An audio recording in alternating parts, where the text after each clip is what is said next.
সাধাৰণতে মানুহ অদ্ভুত। যিসকলে আমাক এৰি গুচি যায় তাকে আমি বেছিকৈ মূল্য দিওঁ আৰু যিসকল হাজাৰ অৱহেলাৰ পাছতো আমাৰ জীৱনত থাকে আমি তেওঁকে মূল্য দিব নিবিচাৰোঁ। শুনিবলৈ বেয়া হ'লেও এইটোৱে সত্য।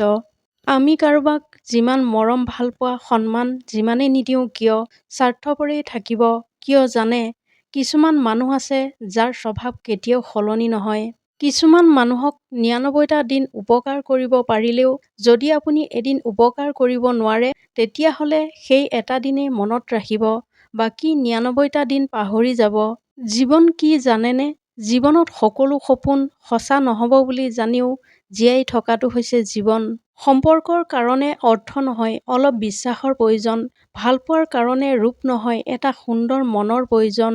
পুৰণা হ'লে অৱহেলা বাঢ়েই, সেইটো কিবা বস্তুৱেই হওক বা মানুহ। যেতিয়া কাৰোবাৰ সৈতে কথা পতাটো এদিন অভ্যাসত পৰিণত হৈ যায় তেতিয়া কাজিয়া কৰিও ভাল লাগে, কিন্তু এদিন কথা নহ'লে বহুত কষ্ট হয়। জীৱন জ্ঞানীৰ কাষত এটি উপহাৰ, মূৰ্খৰ কাষত এখন নাটক, ধনীৰ কাষত এখন খেল আৰু দুখীয়াৰ কাষত এখন যুদ্ধ।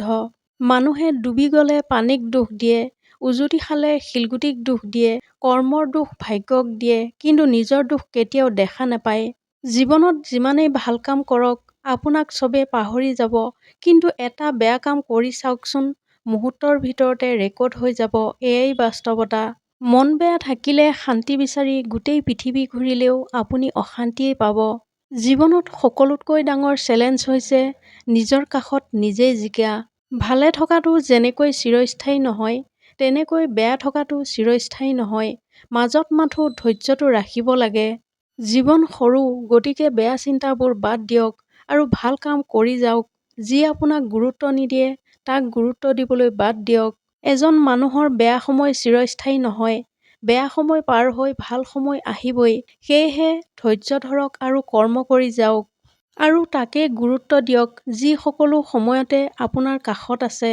জীৱনত মনে মনে থকাতকৈ ডাঙৰ কোনো উত্তৰ নাই আৰু ক্ষমা কৰাতকৈ ডাঙৰ কোনো শান্তি নাই। গতিকে মনে মনে থাকিবলৈ আৰু ক্ষমা কৰিবলৈ শিকক। পঢ়া-শুনা কৰি জীৱনত উন্নতি কৰক, কিন্তু কাৰোবাৰ কান্ধত থিয় হৈ ওপৰত উঠাৰ চেষ্টা নকৰিব। কাৰোবাক সহায় কৰি পিছফালে ঘূৰি নাচাব, তেওঁ লাজ পাবও পাৰে। ডাঙৰ মানুহ হ'বলৈ নহয়, ডাঙৰ মানুহ হোৱাৰ আগতে ভাল মানুহ হ'বলৈ চেষ্টা কৰিব। এই পৃথিৱীত সকলো ভুলৰে বিচাৰ হয়, কিন্তু মন ভঙা ভুলৰ বা অপৰাধৰ বিচাৰ নহয়, কাৰণ ইমান ডাঙৰ অপৰাধৰ বিচাৰ কৰাৰ ক্ষমতা মানুহৰ নাই। আপুনি যদি জীৱনত বাৰে বাৰে আঘাত পাই থাকে তেতিয়াহ'লে নিজকে দোষী বুলি নাভাবিব, কাৰণ মনত ৰাখিব যিজোপা গছৰ ফল বেছি মিঠা সেইজোপা গছতেই বেছি পাথৰ মাৰে। যি আপোনাক সঁচাকৈ ভাল পাব তেওঁ আপোনাৰ সৈতে কাজিয়া কৰিব, অভিমান কৰিব, কিন্তু আপোনাক এৰি নাযায়।